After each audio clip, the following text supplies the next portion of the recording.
By now, you've probably watched, or at least are aware of, the Netflix phenomenon series Stranger Things. It's the tale of a paranormal threat terrorizing a small town in the 1980s and a group of young children who single-handedly take on the responsibility of defeating it. No, this isn't the movie It, although it is the same actor and the identical plot.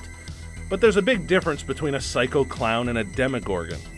However, despite Stranger Things and It being decidedly different things, there is an origin to where Stranger Things comes from, and it totally copies another popular television series. Nobody really noticed, but Stranger Things copied the X-Files. Like, almost to a T. Series to series, they don't exactly match up perfectly. The X-Files is about Agent Mulder and Agent Scully investigating a slew of paranormal and otherworldly activity in an attempt to uncover the truth. They never stumble upon a demogorgon or a mind flayer, but it certainly wouldn't be out of the realm of possibility either. However, in Season 1 of The X-Files, they basically did the plot of Stranger Things. In an episode titled Eve, which aired as the 11th episode of the first season, The X-Files told the story of a young girl named Eve. There were experiments, a secret lab, and even shady, evil Russians.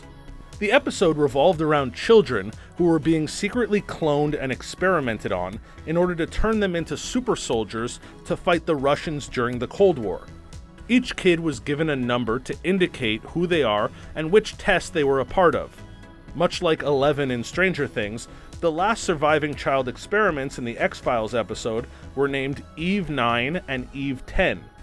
The similarities are eerily close, and considering the episode took place in 1993 and Stranger Things takes place in 1983, that evenly symmetrical decade would be the perfect amount of time for the story to unfold in this manner. Despite the X-Files airing on TV first and Stranger Things coming decades later, in the on-screen timeline, Stranger Things actually comes first, followed by the X-Files. That might sound a bit complicated, but it's nothing compared to multiverses and alternate realities like in the Marvel world, so let's just consider ourselves lucky here. Also, is it a coincidence that Eve is the 11th episode of the X-Files? I wonder how Stranger Things came up with their main character's name. Perhaps this was a subtle nod to the original rendition? Fun fact, the band Eve 6 got their name from this episode of the X-Files. Another fun fact, there's a band called Eve 6. Is it possible that the Duffer brothers, the creators of Stranger Things, are simply X-Files fans and thought no one would notice the correlation? If these two programs were essays in school, this would certainly be considered plagiarism for how similar they are. Interestingly enough, in a 2016 interview, the brothers admit that, quote, "We weren't TV fanatics, but we were movie fanatics. But we did watch X-Files and were big fans of that." In fact, in episode 2 of season 10, the X-Files once again does it before Stranger Things does. In this show, a decade later, a father kidnaps his daughter and conducts all sorts of awful experiments on her. He's ultimately taken out by his daughter, who uses her telepathic powers to make his brain explode. Now, does that not ring a bell? 11 doesn't destroy her father, per se, but she definitely has a sick and twisted papa in Dr. Brenner, and she definitely does some painful telepathic juju on his staff. Now, it's not like every single aspect between these two series was identical. There were obviously some differences. For example, the test children in the X-Files seem to be a lot more dangerous. Perhaps not in powers, but in mentality. 11 at least appears to know the difference between right and wrong. She has some morals and tries to live as a good person. Perhaps this is the difference between 11 and 9 and 10. Maybe we haven't seen them because they developed differently and they were too volatile to continue existing. At one point during her testing and experimenting, Elle is asked to explode a cat. She refuses to do harm to the innocent animal, so Dr. Brenner sends her to solitary confinement. While there, she has little remorse while fatally harming 2 adult orderlies. She had an issue with doing anything to the innocent cat, but has no issue using her powers on 2 men who knew what they were doing and were clearly not good people. Later, Papa shows her a bad guy and has her listen, subconsciously instilling the notion that using her powers on a defenseless cat is indeed wrong, but using them to harm bad people who want to hurt others is okay. Clearly, they're breeding her to be a weapon and conditioning her to not feel bad about attacking anyone they deem as opposition.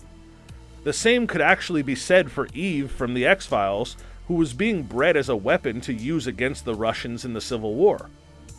What I find fascinating and a bit head-scratching about Eleven's powers in Stranger Things is how they figured out what she could do. For starters, it took a whole decade after kidnapping her for her to start showing signs of paranormal abilities. We see it unfold and develop. It starts with her ability to crush a soda can using only her mind. However, then they jump right into spying on people half a world away. How in the world could they have known that she's able to do that? Why would crushing a soda can suggest that she also has telekinetic spying abilities? Look, I'm no evil scientist, and I've never done any experiments on kids before, so I guess who am I to question their practices? It just doesn't really make a ton of sense while watching. Then again, this entire correlation could just be a case of the X-Files doing pretty much everything and anything sci-fi related throughout their 11 seasons. The show ran from 1993 until 2002, with a reboot in 2015. They covered so many topics and themes within the sci-fi realm that there's bound to be some overlapping with other programs, right? It's like when people make a big deal about The Simpsons predicting current events. Yeah, The Simpsons did it first, and it's impressive that they were able to predict so many things that ended up coming to fruition, but you also kind of have to expect that to happen when you've done so many seasons and told so many stories throughout so many episodes. The odds of them predicting something accurately are infinitely higher than a show that, only aired for like 3 seasons. You're eventually gonna hit a few home runs when you take 20,000 swings at bat, you know? You're eventually gonna hit a bullseye if you throw enough darts at the board. Okay, maybe one sports reference was enough there. You get the point. It also helps that Stranger Things was going for a spooky, nostalgic vibe. The show is based in a small town in the 1980s, so things are exceptionally quaint and calm. That's the perfect backdrop for some crazy contrasting paranormal stuff to happen. This is pretty consistent with the X-Files, which takes place in equally small towns and which maintained a pretty level tone throughout the series. Even the opening theme music of both shows are astonishingly similar. They set the mood perfectly for the spookiness you're about to ingest. Here, listen to the Stranger Things theme song for a second. Okay, now this is the X-Files. Wait, sorry, that's the wrong song. Here's the X-Files. As you can clearly hear, they both go for that eerie vibe, setting the tone for all the paranormal goodness to come. So the X-Files is all about classified information and high-security government cover-ups, much like the action in Stranger Things, and especially like the lab in Hawkins, Indiana. Perhaps Mulder and Scully, the main protagonists of the X-Files, are just the adult versions of some Stranger Things characters. Perhaps it's really Jonathan and Nancy, or Steve and Robin. It's safe to assume that Mulder and Scully wouldn't use their real government names while working such a job, so there's no telling what their backstories might be. These shows might intertwine more than we even know.